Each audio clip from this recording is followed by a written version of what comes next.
Merkel's election by Germany's lower house of parliament, the Bundestag, ends 171 days. Merkel was elected by deputies from her own conservative CDU-CSU and her junior coalition partners, the Social Democratic Party, SPD.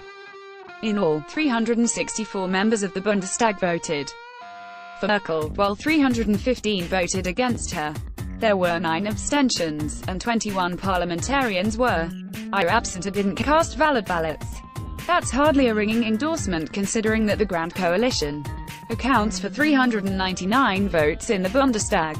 After the vote, Merkel headed over to Berlin's Bellevue Palace to be sworn in by German President Frank-Walter Steinmeier. Merkel's Conservatives won September's election, taking 33% of the vote, ahead of the SPD with 20.5%.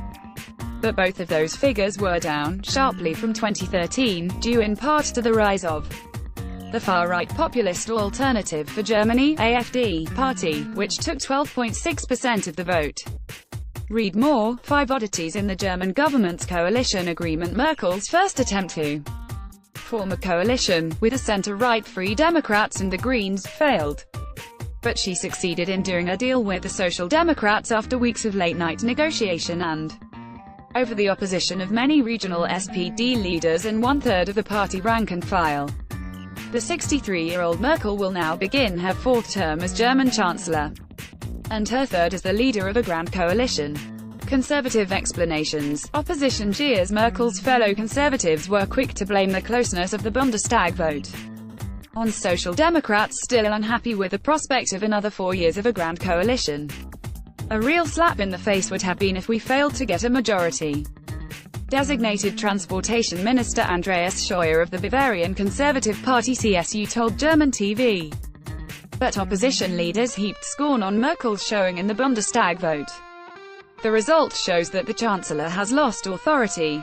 FDP Chairman Christian Lindner told Deutsche Welle, "We saw when the SPD members voted of the coalition agreement that many people wanted renewal and new policies, and obviously they documented that today." AfD co-chairman Alexander Gauland characterized the vote as two loser parties circling the wagons to govern the country whatever way they can. Green Party co-chairwoman Annalena Baerbock told German TV, "The Grand Coalition lacks any desire to shape society," and Left Party co-chairwoman Katja Kipping tweeted, "Only 9 votes over the line.